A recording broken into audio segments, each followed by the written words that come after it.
Muy buenas noches a todos los que ya están conectados. Siendo las 8:02, damos inicio a nuestra segunda reunión científica de la Sociedad Chilena de Trasplantes. Mi nombre es Rodrigo Íñiguez, soy vicepresidente de la Sociedad de Trasplantes y me acompaña la doctora Patricia Rebulleo, cirujana de trasplantes de varios centros de la capital. Eh, y les damos la bienvenida. La reunión de hoy, nuestro tema a tratar es trasplante hepático y está en consonancia con la reciente inauguración del Departamento de Trasplante Hepático de la Sociedad, que fue una reunión presencial hace un par de semanas atrás.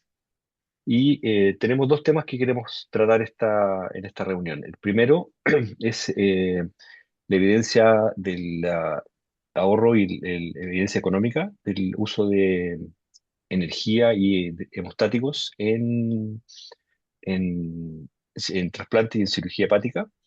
Y a continuación el doctor Rolando Rebolleo, que es director del programa del Hospital Sotero del Río, nos va a presentar la experiencia de ese hospital. Agradecemos el gentil auspicio de Johnson Johnson, que nos está acompañando en esta reunión, y le doy la palabra a Silvana Arenillas. Ella es representante de Johnson en Chile y nos va a hablar de por qué nos sirve muchísimo usar estos elementos hemostáticos y de energía. Adelante, Silvana, muchas gracias. Muchas gracias, doctor. Bueno, bienvenidos. Como bien decía el doctor, y espero que se vea bien mi presentación, le voy a presentar el impacto económico del uso del ultrasonido, la energía y los hemostáticos en trasplante. Pero primero, antes de comenzar con esta presentación, me gustaría definir algunos términos. Y uno de los términos que es más importante es qué es valor y cómo los mejores resultados y la eficiencia en el uso de los recursos sanitarios impactan al ecosistema sanitario como un todo.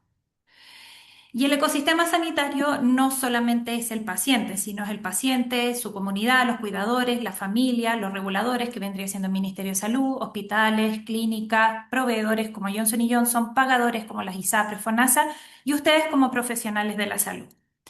Entonces, cuando nosotros hablamos de valor en la atención médica, y aquí voy a tocar un tema que es la salud basada en valor o value-based healthcare en su concepto en inglés, es que el valor de la atención médica va mucho más allá del precio de un dispositivo de un tratamiento, sino combina los resultados clínicos por un lado, pero a través también del costo total requerido para lograr esos resultados. Y dentro del concepto de la salud basada en valor, nosotros evaluamos el costo del ciclo completo del cuidado y eso quiere decir desde que el paciente es diagnosticado con una patología hasta que se da de alta. Entonces, para el paciente el valor puede tener muchos factores. Puede ser la calidad de vida, el impacto de su salud, pero I mean, Amy, maybe one of the other things that stops him being. perdón. Ok. Para los médicos puede estar relacionado a la eficacia clínica, la facilidad del uso, la confianza sobre un dispositivo. En el caso de los sistemas sanitarios, la eficiencia, la reducción de los costos a largo plazo, la disminución de la necesidad de cuidados adicionales. Por lo tanto, la salud basada en valor lo que hace es poner al paciente en el centro a lo largo de todo su ciclo de cuidado, mejorando sus resultados a través de la seguridad, la satisfacción, optimizando el uso del recurso sanitario. Pero cuando juntamos la salud basada en valor junto con la economía de la salud, vemos que también analizamos otros puntos, como la duración de la hospitalización, tiempo de cirugía, tiempo en cuidado intensivo, complicaciones, tasa de admisión, etcétera. Y eso nos permite medir, por un lado, los costos directos y indirectos de cualquier intervención, más los resultados, con tal de finalmente tener el valor de la eficiencia. Entonces, como yo sé que están todos cansados, son las 8 de la noche, voy a partir por la conclusión. Entonces, esto es lo que voy a hacer durante estos 15 minutos de presentación.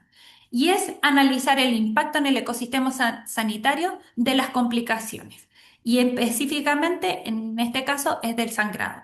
Cuando yo reduzco las complicaciones a nivel de hospitales y clínicas, se ven afectados porque mejora la reputación institucional debido a que hay mejores resultados, más predecibles, menos complicaciones, hay una diferenciación en el uso de la tecnología y mayor eficiencia en el uso del recurso sanitario. Los pagadores, por otro lado, tienen menores costos, o sea, hay un gasto mucho menor porque hay menos días de hospitalización, menos complicaciones, reducción del uso del recurso sanitario, entonces tengo mejores resultados por cada peso gastado. Para ustedes como profesionales de la salud, mejores resultados, más predecibles por procedimiento, pacientes con menos complicaciones y por lo tanto hay una mejor relación entre médico y paciente. Y para los reguladores, para nuestro Ministerio de Salud o para nuestro país, una población más sana es la que tiene menos complicaciones postoperatoria o está mucho más saludable y eso además implica mayor eficiencia y gestión del gasto al reducir reingreso hospitalario y optimizar el uso del recurso sanitario. Pero ya estas conclusiones no están basadas en solamente que me senté y me puse a dibujar una flor y ver cómo esto impacta, sino está basado en resultados. Y esto tiene que ver con distintos papers que hemos analizado y evidencia científica, por ejemplo, de un impacto presupuestario que se realizó en España por el uso de ultrasonido y bipolar avanzado, en donde se analizó el uso del portafolio de energía avanzada de Johnson Johnson versus los dispositivos de energía avanzada no de Johnson Johnson. Cuando se utiliza el portafolio completo de Johnson Johnson bajo el sistema de salud español, existe un ahorro de aproximadamente 236 euros por procedimiento. ¿Y cómo se midió este impacto presupuestario? A través de la medida en tiempo quirúrgico, duración de la estadía hospitalaria y unidades de transfusión. Cuando vemos y definimos en qué tipo de cirugía se evalúa esto, acá podemos ver que fue en cirugías colorectales, bariátricas, ginecológicas, torácicas y cirugía en general, y el uso de, el portafolio completo de energía avanzada de Johnson Johnson en cada una de las cirugías produjo ahorros por los distintos ítems que ya mencioné.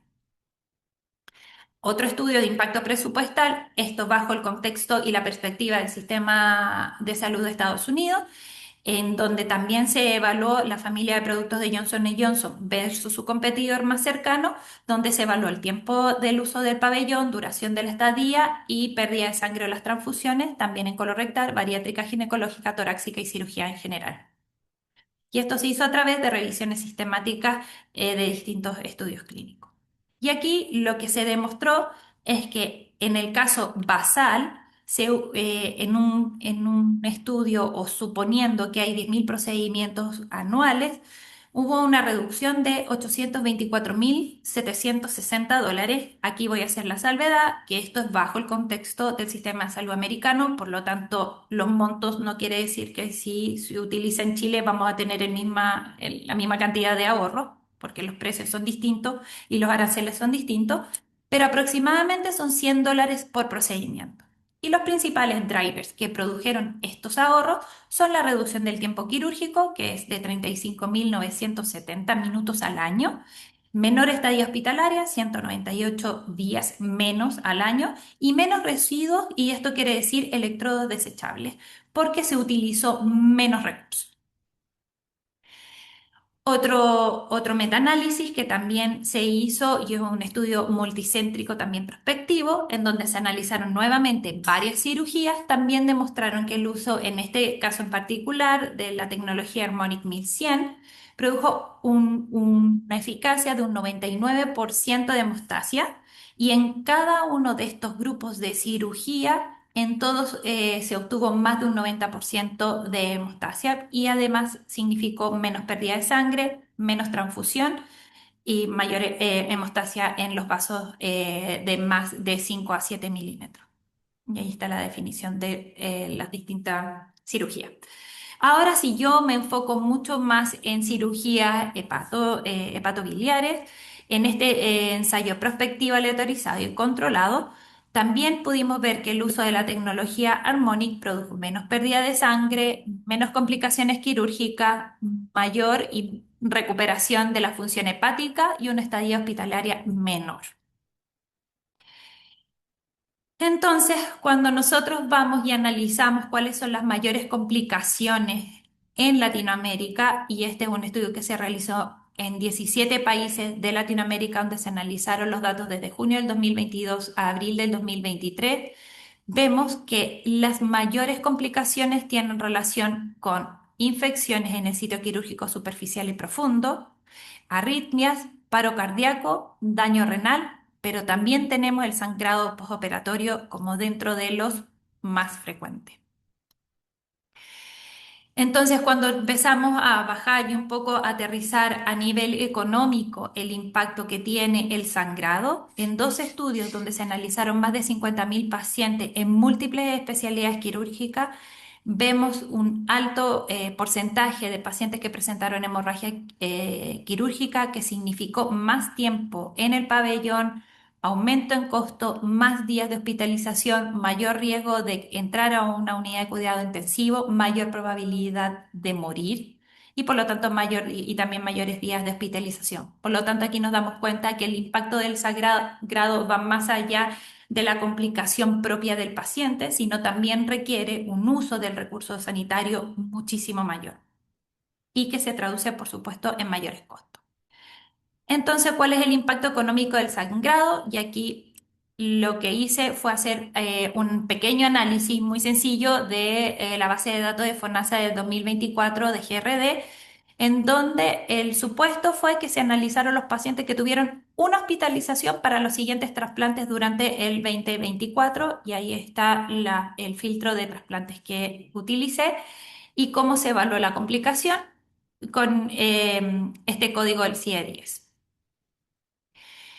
Si yo filtro y solamente analizo los trasplantes a nivel renal, vemos que un costo promedio y días de hospitalización sin esta complicación de hemorragia y hematoma, el costo aproximado es de 31,7 millones de pesos y en promedio son 17 días de hospitalización.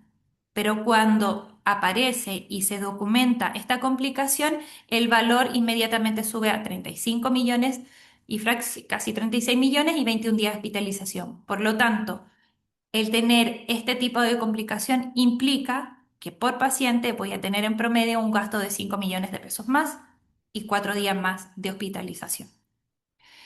Si voy a trasplante renal, en este caso tengo un costo promedio de 75 millones, pero cuando ya tengo una hemorragia documentada, este valor sube automáticamente a 78 millones, lo que significa que en promedio tengo un gasto de 2 millones de pesos y 16 días más de hospitalización. Y la pregunta para todos ustedes es, ¿qué hemos dejado de hacer para tratar una complicación? Porque más allá del gasto adicional que nosotros tenemos y el gasto que significa para nuestro sistema de salud, ese dinero implica dejar de hacer algo. Porque en salud no existen ahorros. Cuando decimos vamos a ahorrar esto, esto, otro, lo que hacemos es lo que no gasté en un paciente, lo redirijo y lo gasto en otro paciente. Por lo tanto, el tratar una complicación implica que yo dejé de hacer algo para tratar esa complicación. ¿Y qué pasaría si pudiéramos reducir el impacto del sangrado? Y esa es una pregunta.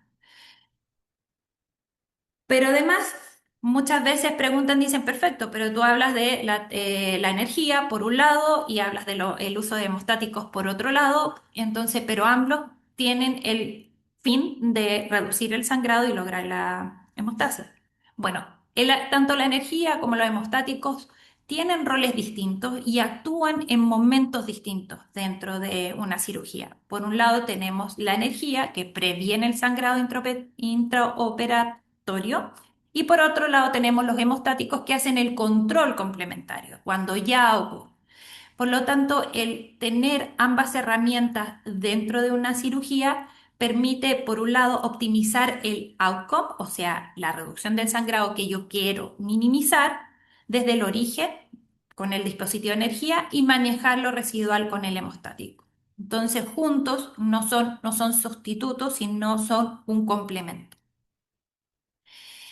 Entonces, ¿qué pasaría si nosotros redujéramos las complicaciones casi a cero? Sabemos que en medicina 2 más 2 no siempre va a ser 4 y siempre pueden producirse eventos, pero ¿qué pasaría y cuál sería el impacto? Y aquí vuelvo a lo que les decía al principio.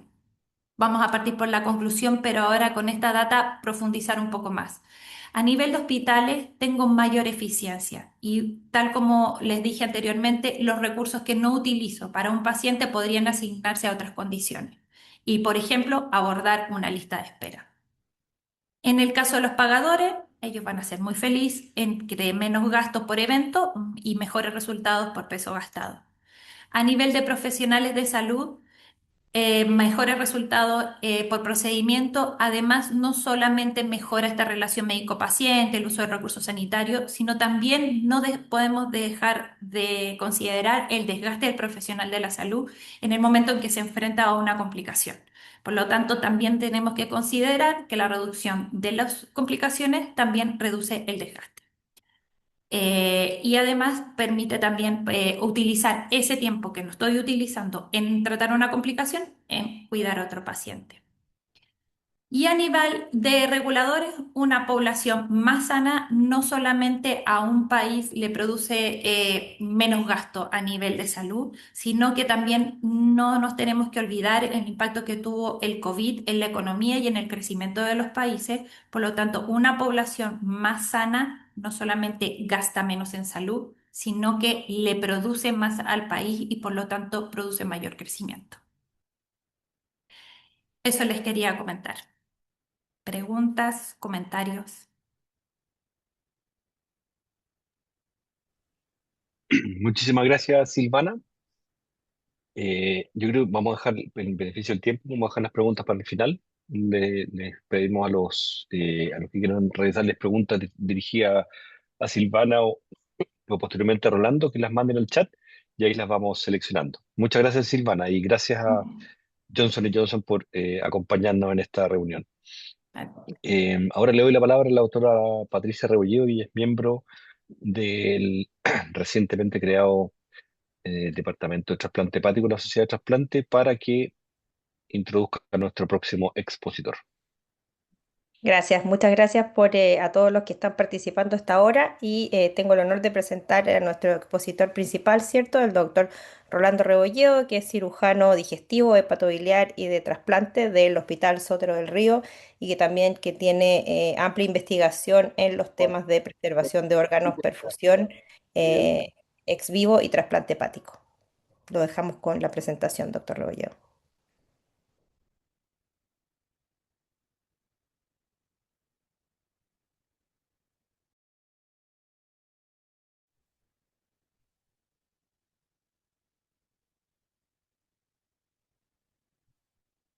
¿Se ve?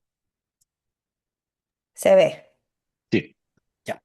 Buenas noches. Muchas gracias a todos los que están conectados y muchas gracias a la sociedad por invitarme a presentar. Efectivamente, hoy día les voy a hablar de un poco la experiencia del centro de donde yo trabajo, que es el Hospital Sotero del Río, con su programa de trasplante hepático. Como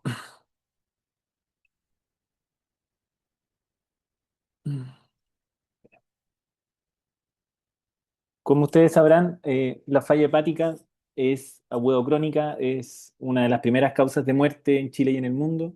Hay una epidemia de obesidad que también contribuye en esto.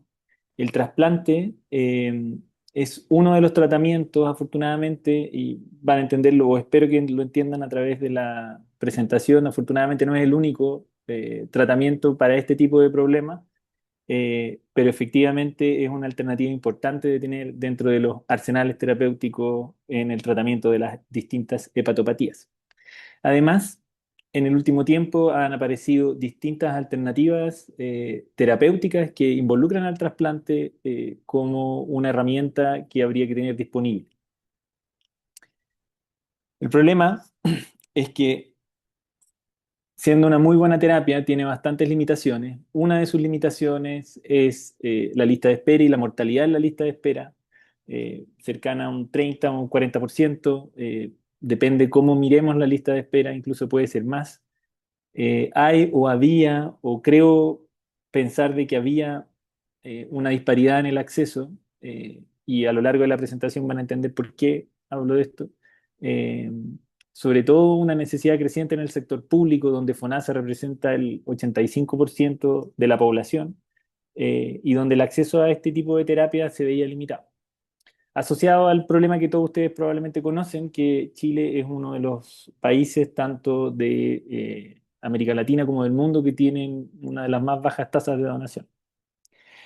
Yo les voy a contar ahora un poco que con todos estos antecedentes antecedentes el hospital hace un tiempo y en parte no solamente mi interés, sino al contrario, era un interés más bien colectivo. Se puso la tarea de generar un programa o tener un programa de trasplante hepático. Y aquí voy a hablar un poco de quienes parten haciendo esto. Yo creo que hay dos grandes sectores en el hospital o en el, o en este centro, en el fondo, que parten empujando esta idea. Y aquí hay tres actores bien claves, yo creo. Uno de ellos es el doctor Alfonso Díaz, que es actualmente todavía nuestro jefe de servicio y quien empezó a pensar esta idea junto con sus dos colegas, el doctor Karachi, que ven en el centro, y la doctora Meje, que la gran mayoría de ustedes probablemente la conocen. Y juntos los tres empezaron a crear lo que sería la plataforma para que el programa de trasplante hepático exista. Yo estoy hablando de algo que empezó en los 70, se continuó y se profundizó en los años 80, y donde cada uno aportó distintas cosas desde su empuje y su interés por la cirugía hepática, como su técnica y como adelantos tecnológicos. La doctora Meje fue una de las primeras personas que trajo la ecografía a la cirugía hepática. Asociado a eso, eh, otros profesionales también, otros doctores, y aquí también me gustaría que conversara o que conozcan al doctor Sánchez, que quizás alguno de ustedes lo conoce, muy importante gastroenterólogo en nuestro hospital, que lamentablemente falleció durante la epidemia de COVID, junto a su colega y amigo, el doctor Berclacha, que también está fallecido, pero ambos son los primeros dos probablemente médicos que se empezaron a hacer cargo de estos pacientes, que empezaron a ver a los pacientes con daño hepático.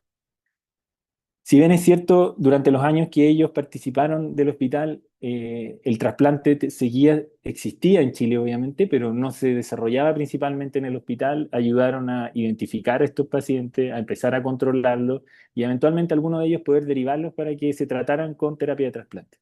Entonces, junto al lado quirúrgico y en este caso al lado médico, desde los hepatólogos, gastroenterólogos, se genera la base para que podamos hablar de trasplante.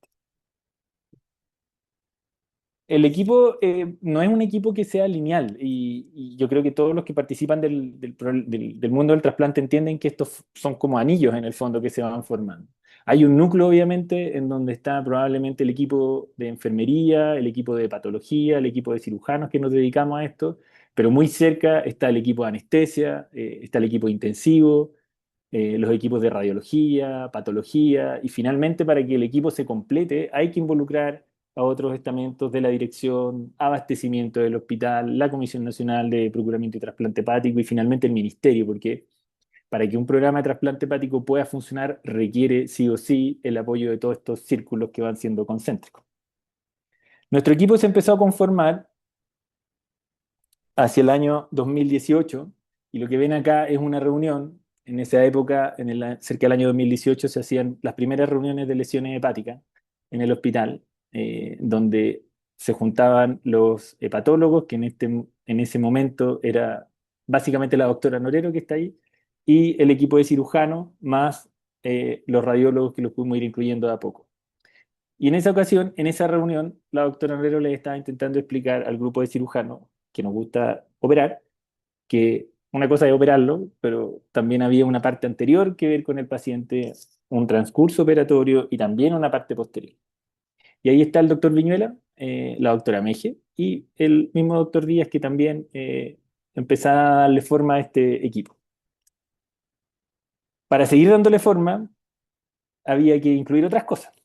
Entonces ya no solamente teníamos estas reuniones, sino que inventaron otras reuniones y ahí hay varios de los personajes que ustedes van a ver, y perdónenme, pero voy a tener que mostrar hartas fotos, que van a ver del equipo y que permitieron ir cuajando esta idea de tener un programa de trasplante, entender la complejidad, entender la necesidad de tener, por ejemplo, materiales, de tener pensada la estadía en la UCI y ir afinando cada uno de los detalles para que nos pudiésemos finalmente lanzar.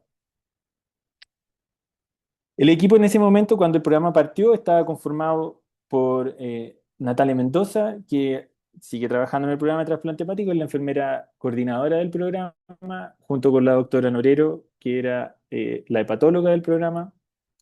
Estaba en esta foto, ustedes pueden reconocer al doctor Sangüesa, a Eduardo Viñuela, que estaba como cirujano del programa y encargado del programa de trasplante hepático, y ahí está colado uno que aparece después, el doctor Achur.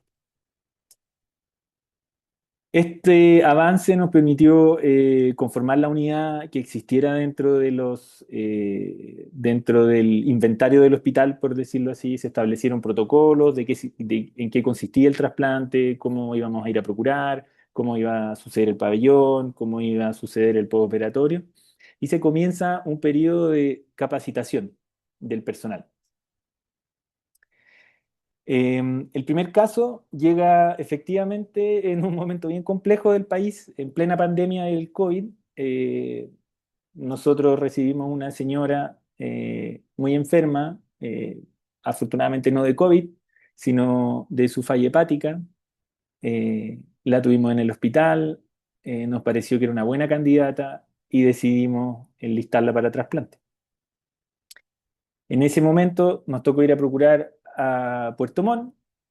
Finalmente todo el equipo en el hospital estaba listo para poder hacer este primer caso. Eh, este primer caso contamos además con la ayuda del doctor Martínez de la Universidad Católica, y ustedes pueden ver que efectivamente estuvo, yo creo que todo el equipo en el pabellón durante toda la noche, que fue el momento en que transcurrió la cirugía. Y afortunadamente la señora Gloria Salas, que está ahí siendo visitada por el ministro de Salud de la época, el doctor París, eh, se recuperó muy bien después del trasplante, se fue a su casa y fue un buen momento para el equipo para inspirarse y continuar creciendo y avanzando en la segunda etapa. La siguiente etapa, yo creo que se empieza a visualizar hacia el año 2022, principalmente el 2023, y tiene que ver con un cambio en la normativa. Eh, el hospital ya se reconocía que podía hacer trasplante hepático, y el ministerio de la época estaba intentando poder regular o crear el flujo de derivación para trasplante hepático a los usuarios de FONASA. Y en ese sentido, hasta el momento tenía el Hospital del Salvador y el Hospital Guillermo Benavente, y lo que hizo fue distribuir los distintos servicios de salud en estos tres hospitales. Se plantea esta división entre el Hospital de Salvador, el Sotero del Río y el Guillermo Gran Benavente, con esta división de servicios de salud. Yo hice esta diapositiva y aquí les cuento la intimidad. La hice con Cloud, le pasé las normas y le pedí que por favor me hiciera un diagrama. Después lo tuve que recortar porque puso muchos detalles, pero básicamente el flujo de derivación es un poco lo que ven en la pantalla. Van a tener un flujo que está pensado para los pacientes crónicos y un flujo que va a estar pensado para los pacientes más bien agudos, que se van a dividir en estos tres hospitales según el origen territorial que tenga el paciente.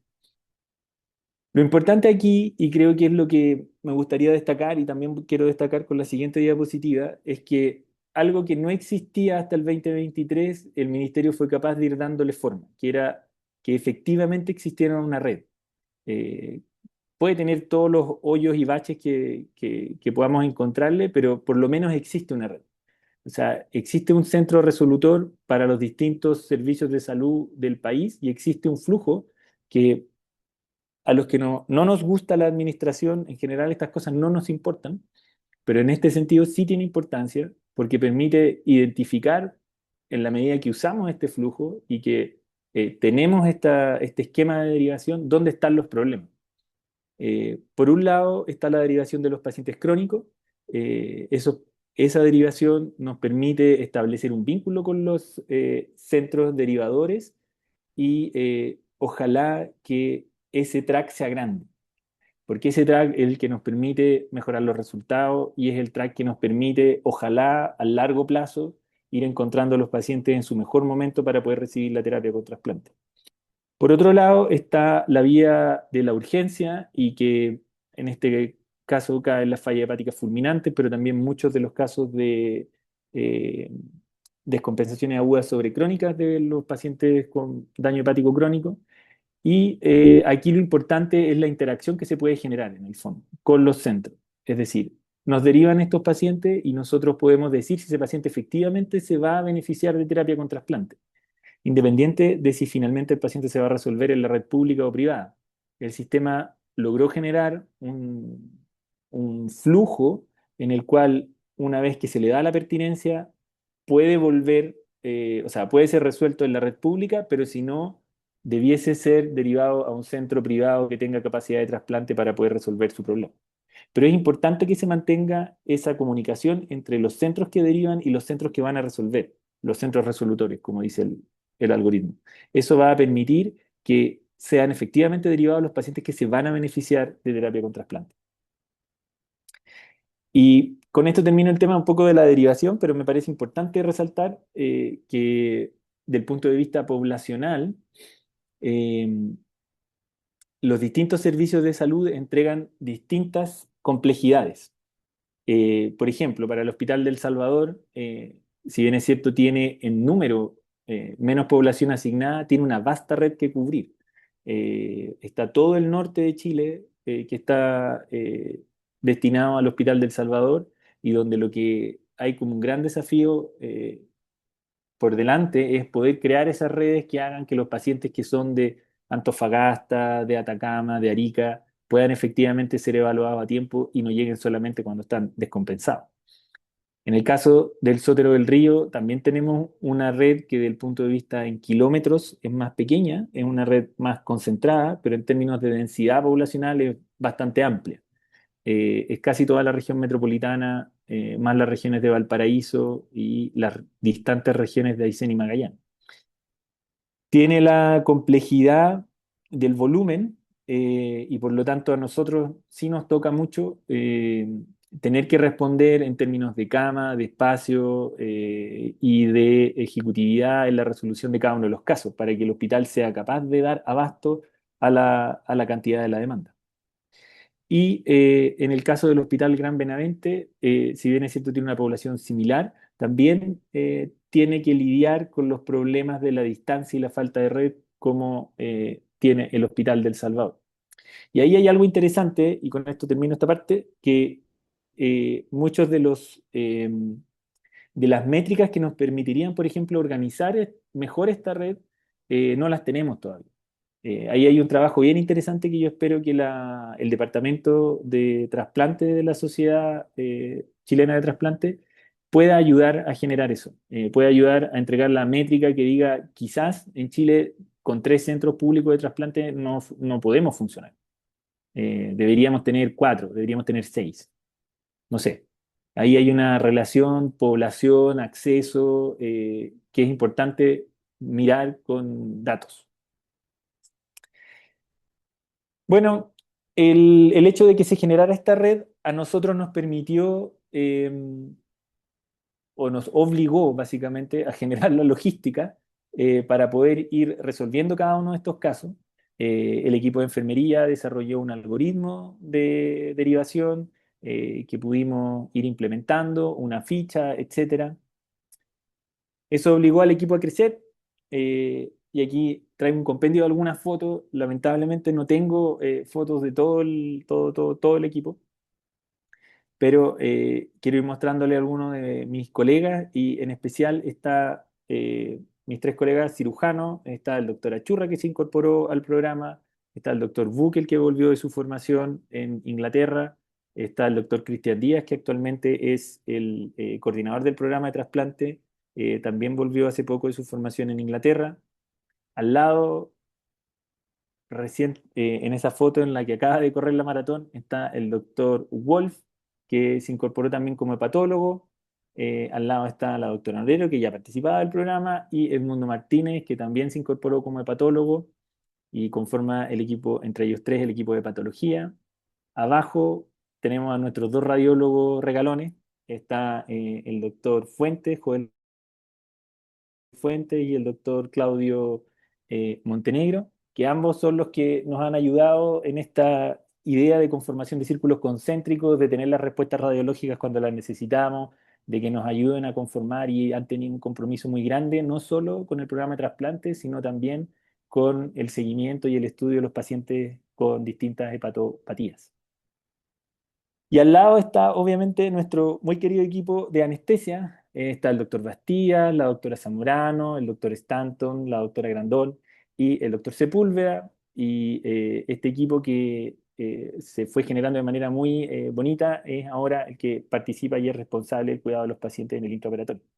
Obviamente el equipo crece y crece en todas partes. Y aquí hay parte de nuestro equipo de enfermería que también creció. Ahí ven a Natalia también, que partió en el equipo de enfermería, pero está Marta, que también partió en otras funciones, pero que ahora se unió a la coordinación.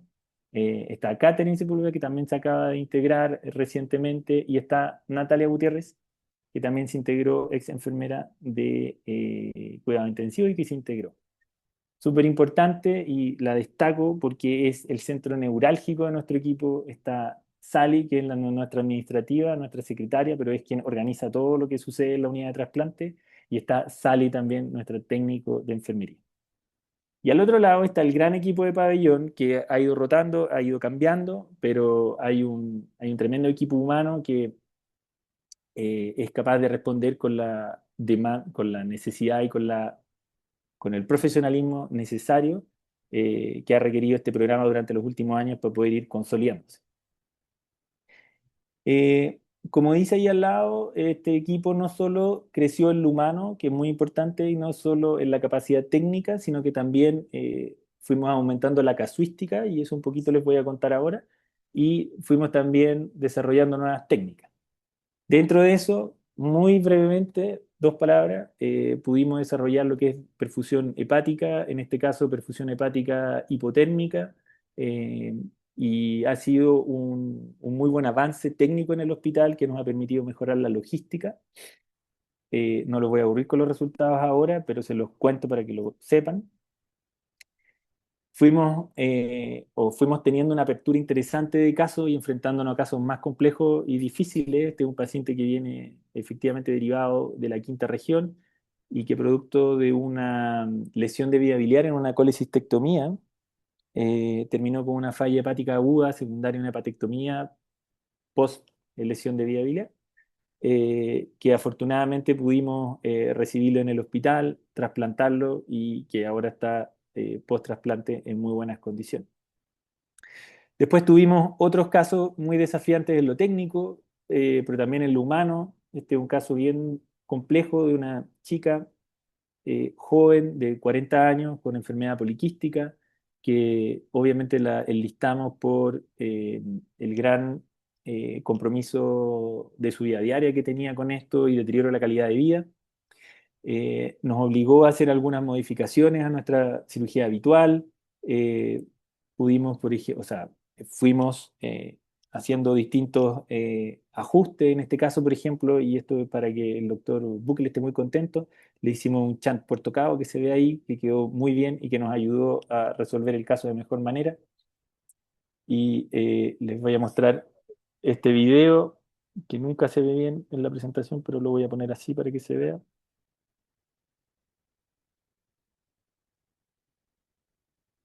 Y esto obviamente que es una situación que nos obligó a todos a crecer, no solo en lo técnico, sino también en lo humano. Para esta cirugía estuvimos los tres cirujanos de trasplante que estábamos en el equipo en ese momento.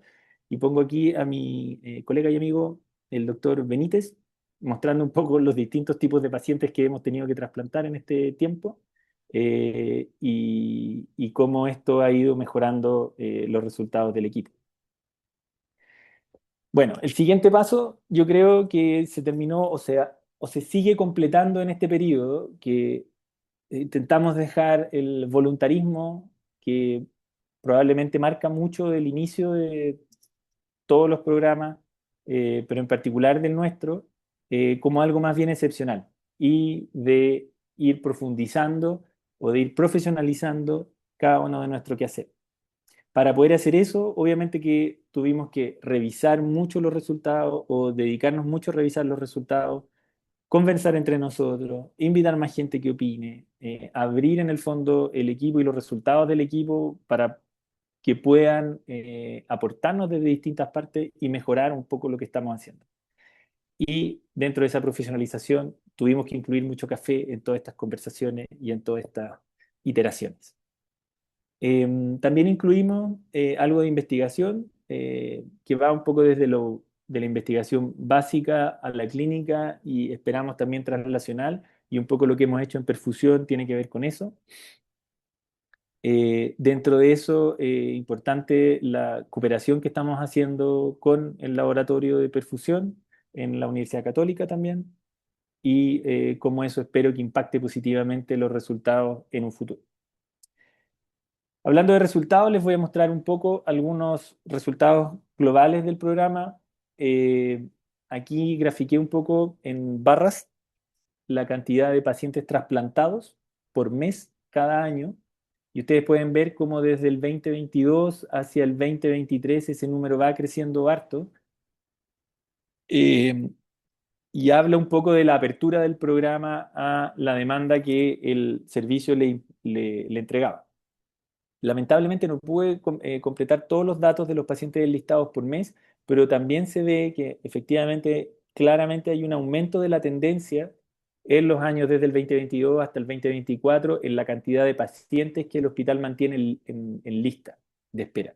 Y yo diría que ese número que está cercano a los 80 se mantiene entre los 60 y los 80 durante todo el periodo desde el 2024 hasta ahora. Eh, Dentro de los resultados es súper importante hablar de la sobrevida general de nuestros pacientes. Estos dos gráficos muestran un poco la sobrevida. El primero muestra la sobrevida de los pacientes, tanto de las urgencias como de los pacientes crónicos, es decir, los pacientes que vienen de la casa.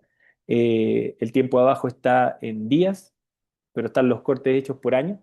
Y ahí ustedes pueden ver que en general la sobrevida de ambos grupos está cercana al 80, siendo la sobrevida obviamente de los pacientes crónicos que vienen de la casa mucho mejor que los pacientes en urgencia. Y es el punto que yo quería destacar antes en el fondo. Cuando hablamos de que el vínculo que se genera entre el centro resolutor y su red de derivación mejora, uno debería esperar que el porcentaje de pacientes crónicos vaya aumentando y que paulatinamente vayamos recibiendo menos urgencias y que ojalá el tipo de paciente que estemos trasplantando sean pacientes mucho más compensados y no en el debut o en el peor momento de su enfermedad. Y el gráfico que tenemos al lado efectivamente muestra eso, muestra las diferencias importantes de sobrevida en un subgrupo de pacientes con descompensaciones agudas sobre crónicas y que probablemente es uno de los grandes problemas que hemos tenido en el hospital, donde si ustedes ven la sobrevida de estos pacientes en el tiempo, cuando son ACLF3, que es en el fondo agudo sobre crónico con tres sistemas descompensados, es mucho peor que los pacientes que se trasplantan de manera crónica y de manera electiva, por decirlo así. Y esta mortalidad no está vista a largo plazo, esta mortalidad está vista a corto plazo. Esto son los primeros meses post-trasplante. Y es donde se hace más difícil y costoso para el hospital y para obviamente el equipo de salud sacar adelante a estos pacientes. Aquí brevemente les quiero mostrar un poco los resultados de la corte en general de pacientes. Aquí en un subgrupo nosotros llevamos aproximadamente 250 trasplantes y este es el primer grupo que está analizado y aquí le quiero dar las gracias al doctor Benítez que me ayudó a hacer eh, estas tablas. De hecho, yo se las robé, esa es la realidad. Y en estas tablas lo que vemos un poco son las características de los donantes. Tenemos un grupo bien variopinto de donantes, en donde es bien interesante ver los resultados abajo de la tabla, en donde vemos que son poquitos los donantes que nosotros entendemos como de criterio extendido. Vemos poquitos donantes de nuestros 208 donantes aquí analizados, hay solo 9 que tienen, por ejemplo, esteatosis mayor al 30%. Entonces, probablemente si nosotros ampliáramos un poquitito más nuestros criterios para aceptar donantes, podríamos ir viendo y estudiando de mejor manera injertos un poquito más de criterio extendido. Después están las características de los receptores, también un grupo bien variado, donde hay un porcentaje importante, casi un 30% de estos pacientes tienen alguna descompensación aguda sobre crónica, hay un 20% cercano con HCC y después las distintas causas de falla hepática crónica. El MEL promedio es un MEL, yo creo que si ustedes lo comparan con el mundo exterior, el MEL real estamos hablando, el mundo exterior, estoy hablando de Estados Unidos, Europa, es un MEL alto, tenemos un MEL promedio de 25, cuando en general en Europa el MEL promedio o en Estados Unidos rara vez pasa del 20%, el promedio. Tenemos un alto porcentaje de pacientes con MEL efectivos o reales altos, sobre 30 de puntos de MEL, sodio, lo que hace que estemos trasplantando quizás un poco tarde. Tenemos algunos casos interesantes también combinados con hígado riñón, en un porcentaje todavía bajo, solo 4 casos. Y tenemos una corte interesante también, y eso es gracias al trabajo que ha hecho el equipo de anestesia y de intensivo principalmente, un casi 30% de pacientes con extubación temprana, que nosotros lo hemos definido como la extubación que se hace en el pabellón. Algunos resultados también generales de esta misma corte de pacientes en cuanto a complicaciones, estadio hospitalaria. Y aquí se puede volver a reflejar lo que les comentaba hace unas diapositivas atrás, que en esta corte de pacientes efectivamente el promedio general es de 10 días en UCI y 26 días en el hospital, pero si uno va y mira el detalle, el gran peso de estos días está dado principalmente en los pacientes que se trasplantaron de manera urgente, donde hay un 13 versus 7 en el caso de los días en UCI y 40 versus 17 días promedio de estadía en el hospital. Abajo están los días de ventilación mecánica, donde obviamente también los pacientes que se trasplantan grave están más tiempo en ventilación mecánica y los distintos grados de complicaciones. Aquí yo me quiero detener brevemente en una de las complicaciones que ha sido más difícil también para nosotros, que han sido las complicaciones infecciosas. Si bien es cierto aquí no está el detalle de las complicaciones infecciosas, hemos hecho un análisis bien acabado y en general las complicaciones infecciosas están rondeando entre el 30 y el 40% en general de la corte, pero muy especialmente en los pacientes que se trasplantan de manera urgente. El resto de las complicaciones está dentro de lo que se reporta en la literatura y hay algo bien interesante que es la terapia de reemplazo renal también que se ha ido usando, en donde tenemos un porcentaje alto de terapia de reemplazo renal en los pacientes urgentes, pero nuevamente en los pacientes que no se trasplantan de manera urgente es bastante bajo. Ok, ¿a dónde vamos ahora? Y aquí yo quizás me voy a pegar un salto, pero poco les quiero contar qué cosas vemos nosotros en general como desafíos futuros para este programa.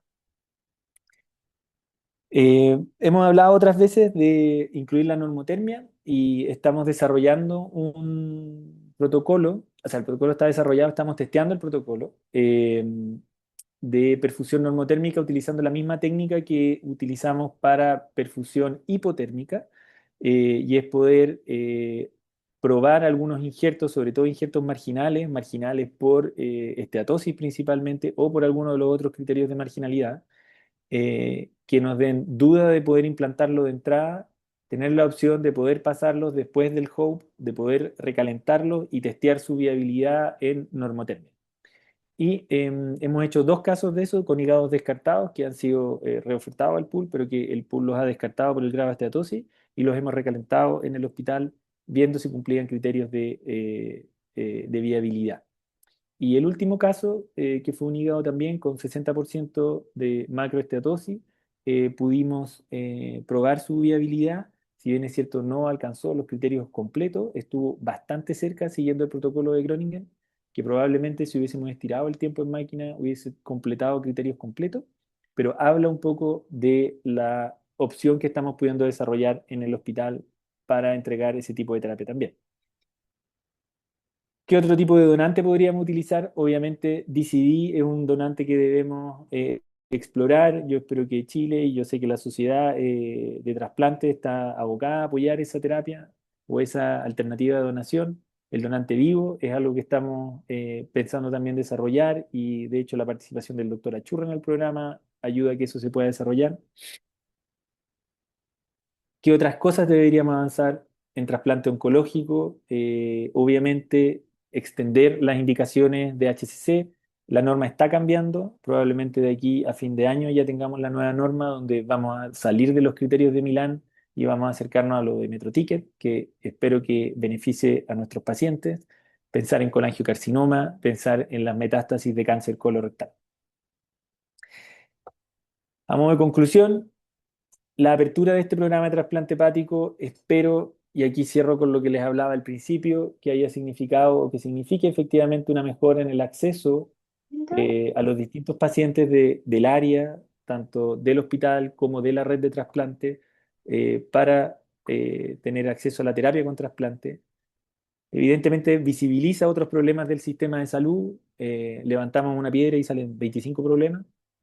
Aumenta la complejidad de otras unidades, eso lo ha dicho la gente de la UPC, Guillermo Molina, que es quien coordina el programa de trasplante dentro de la unidad, dentro de la UPC, eh, nos ha contado lo que se ha enriquecido la UPC gracias al programa de trasplante, lo cual a nosotros nos deja muy contentos, y nosotros nos hemos beneficiado y enriquecido también de eso. Eh, También la unidad de imagenología, y ahí yo les mostré la foto de los dos entusiastas radiólogos que tenemos nosotros y con los cuales nos han permitido avanzar bastante, y así otras unidades, nutrición, geriatría, etcétera. Lo que me parece también importante es destacar que ha permitido mirar a los pacientes cirróticos de otra forma y y mirar sus complicaciones también de otra forma. Normalmente estos pacientes eran aceptados en la urgencia casi para manejo de fin de vida y no se pensaba que estos pacientes podían salir de su intercurrencia, entrar a un track y efectivamente poder entregarle años de vida con la terapia con trasplante. Quedan muchísimas cosas por hacer, pero lo que sí tenemos bien claro, yo creo, en el equipo es que esto resulta, ¿y por qué resulta? Resulta porque hay un equipo grande detrás. Y esta es una foto que ya está un poco antigua, que hay que actualizarla, pero es una de las fotos que tomamos junto a nuestros pacientes trasplantados y el equipo de trasplante en el Día Nacional del Paciente Trasplantado. Esto es en el patio del hospital. Así que sin los más, les doy las gracias a todos por poner atención.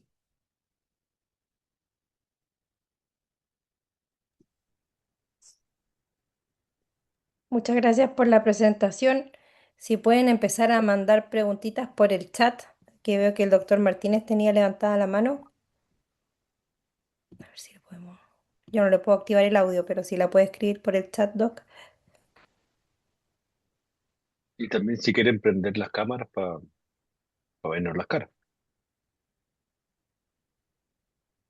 Yo voy a aprovechar a hacer un par de preguntitas, Rolando, porque, o sea, es admirable todo el trabajo que han logrado en el Sótero, ¿cierto? Y vi que por ahí también está conectado Felipe León de Conce.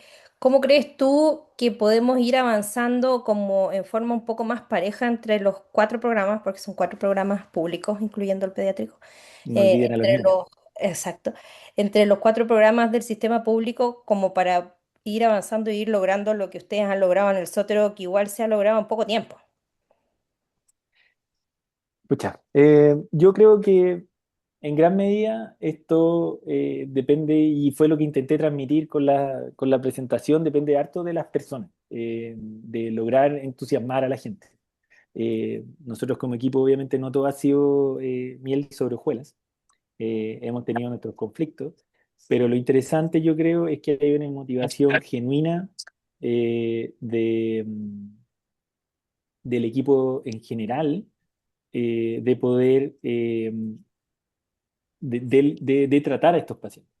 Entonces, yo creo que una cosa, para hacerlo en síntesis, una cosa es el factor humano, ¿ya? Hay que poner esa cuota y hay que encontrar a la gente que esté realmente motivada para empujar estos carros. Y segundo, de manera muy importante, el apoyo institucional y que seamos capaces de colaborar entre nosotros. Pucha, yo con todas estas cosas que hemos tenido infinitas conversaciones entre Felipe, tú, yo, sobre cómo podemos llevar esto u otra cosa para allá y cómo nosotros aprendemos de lo que ustedes hacen, nosotros podemos entregarle un poco de la experiencia que hemos tenido, pero es muy dependiente de un factor humano que empuje el carro y que no reescribamos todo desde el principio. Si ya a nosotros no funcionó esto, úselo. Si está ahí. Mm. No hay que hacerlo todo de nuevo. Y la otra pregunta que tengo es que tú mostraste que estás desarrollando ese protocolo de normotermia, ¿cierto? Sí. Pero yo creo que para ir avanzando en el contexto de DCD, evidentemente ya tenemos que tener la normotermia como bien establecida para poder probar la viabilidad de los injertos. Em, y veo difícil que nos financien en el sistema público las máquinas de perfusión con marca registrada, por decirlo así. ¿Cómo Ujú. ves tú que se podría implementar esto para que en el fondo, en el momento que ya avancemos a DCD, ya tengamos normotermia? Mm. Yo creo que a ver, la perfusión sí, hay que tenerla en el arsenal, a pesar de lo fan que soy yo de la perfusión y de los años que llevo metido en esto junto con otros que están por aquí. em, Creo que DCD y perfusión no son estrictamente obligatorios. Sí creo que hipotermia para DCD debiese ser un must porque es algo que podemos implementar rápido. Nosotros llevamos 250 hígados en hipotermia y hemos demostrado que a pesar de todos los problemas que tenemos en el hospital y todos los problemas que puedan tener nuestros pacientes, no es la perfusión lo que está generando los problemas, sino que genera una ayuda y es algo que es muy exportable. ¿Ya? Y no es materia de esta presentación, pero ha sido materia de otras presentaciones que se puede exportar y se puede montar fácil. DCD y perfusión hipotérmica son como juntos, es lo que más está demostrado Ujú. que va a beneficiar. Tú podrías también partir DCD sin ninguna máquina y hacerlo ultra rápido, siendo muy conservador en tus criterios y haciéndolo a lo clásico. Pero si tienes máquina, mejor. Y si podemos tener máquina fácil, yo creo que lo empujaría también. Y eso no sube tanto los costos. Ya. Si queremos pasar a normotermia, que también creo que es una herramienta que hay que tener, y efectivamente en un país como el nuestro, donde no hay plata, Ujú. y donde estas cosas son caras cuando uno las lleva Hay que buscar otro tipo de soluciones. Y esta es una solución. Yo no puedo decir con la confianza que digo de la hipotermia que sea así de fácil y así de sencillo. No tengo los números todavía que nos respalden, pero yo espero que podamos generar esa casuística y demostrarlo. Yo soy medio convencido de que se puede. Esta no es una idea que se me haya ocurrido a mí espontáneamente. Esto lo conversamos en algún momento con Achurra del 2016, cuando estábamos jugando a hacer perfusión en chancho. De usar las máquinas de ECMO, de usar estas cosas. Lo hizo también Julio Benítez Las Condes con el doctor Buckel. Entonces, es algo que tiene sentido y que deberíamos explotar. Y yo creo que el apoyo va a llegar en la medida que demostremos que efectivamente es costo-beneficio al final del día. Y yo creo que si lo usamos de manera racional y de a poco vamos demostrando que es costo efectivo, el apoyo institucional debiese llegar. Hay dos preguntas del chat. Dice si puedes comentar acerca de las estenosis biliares. Pregunta Viñuela. Estenosis biliares. Les muestro el gráfico de nuevo. Eh, Acá.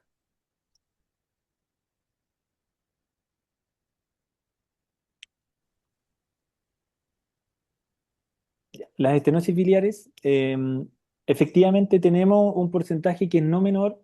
Yo creo que si uno mira, lo que hemos sido ha sido bien crítico con nuestras estenosis biliares. Como que no las subdiagnosticamos. Quizás las sobrediagnosticamos, puede ser, pero en general estamos en un porcentaje que es en torno al 30%, de entre 25 y 30% de repente el grupo. Y no tengo todavía claro porque es algo en lo que estamos trabajando y está el doctor Soto, que ojalá que esté escuchando, el doctor García también, con la doctora Olivares, que nos están ayudando a dilucidar cuáles son los factores que están asociados a esto. Porque aquí yo creo que la estenosis biliar anastomótica, eh, que es distinto en el contexto de los hígados completos, de donantes cadavéricos, no DCD, es un tipo de complicación que es bien frecuente, 30%, 25%, y similar en otros centros, y donde nunca hemos tenido claramente factores asociados, no es una cosa netamente técnica. Hay factor técnico probablemente, pero hay también cosas probablemente inmunológicas, hay cosas de los tiempos de isquemia, eh, que no hemos podido explicarnos bien. Yo espero que el trabajo que están haciendo los tres doctores que mencioné hace un tiempo nos ayude a entregar algunas luces, por lo menos en este setting, eh, pero habla un poco de eso. No sé si con eso respondo la pregunta.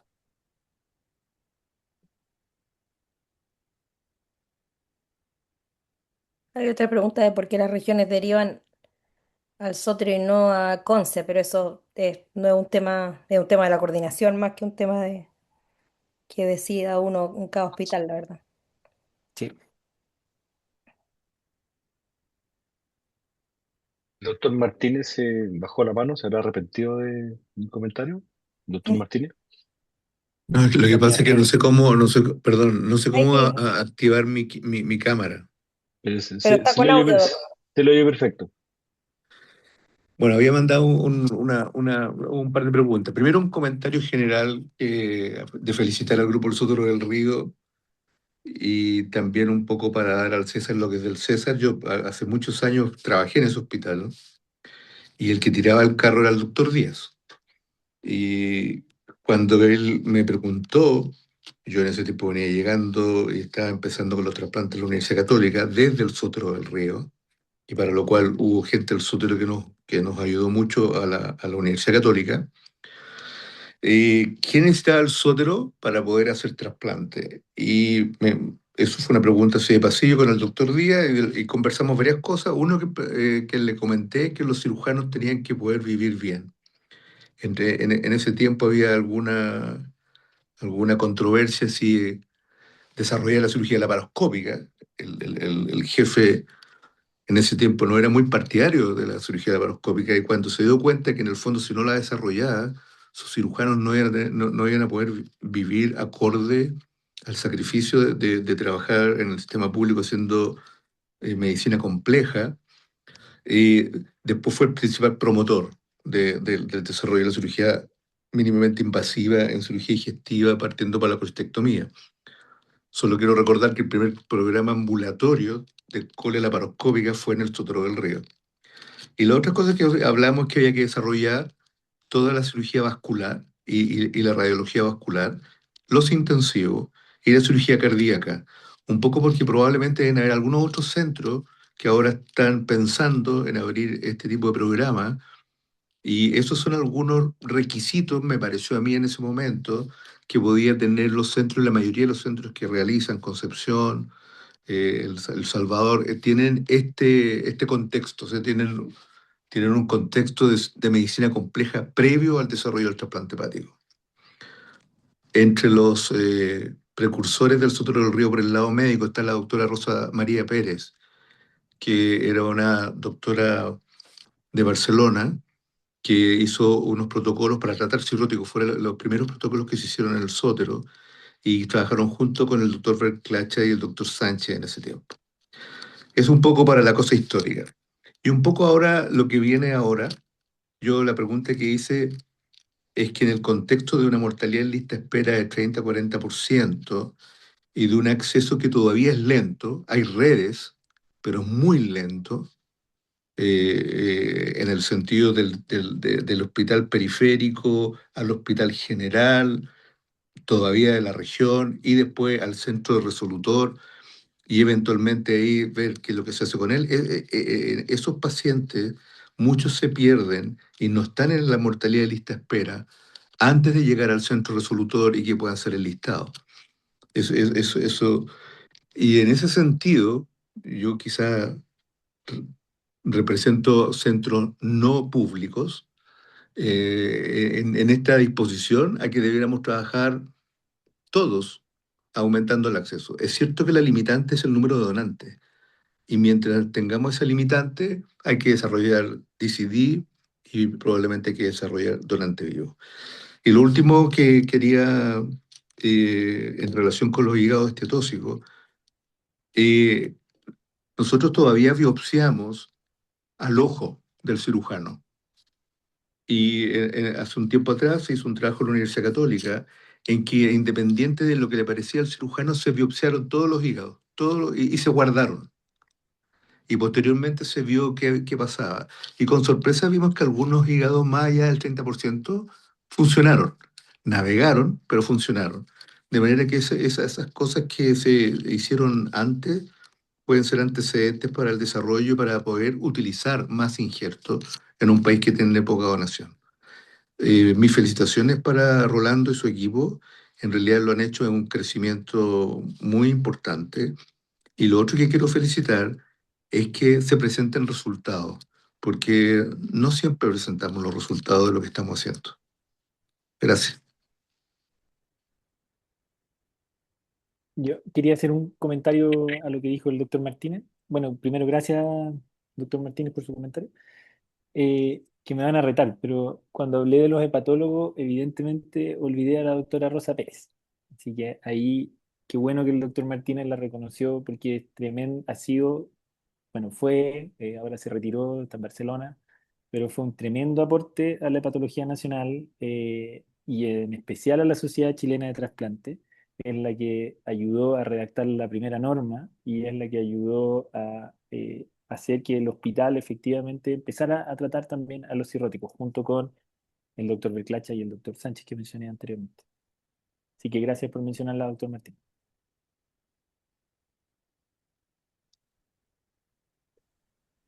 Ya, siendo las 9:10, le agradecemos al doctor Rebolledo por su tremenda presentación. Felicitaciones y, como dijo el doctor De Rosa, nuestro presidente, en el lanzamiento del departamento, cuente con la sociedad de trasplantes para lo que estimen necesario, porque, como dijeron ustedes mismos, hay mucha pega por hacer, eh, pero esta pega es maravillosa y nos gusta a todos los que estamos aquí reunidos. Gracias a Johnson Johnson por acompañarnos y por auspiciar nuestra reunión.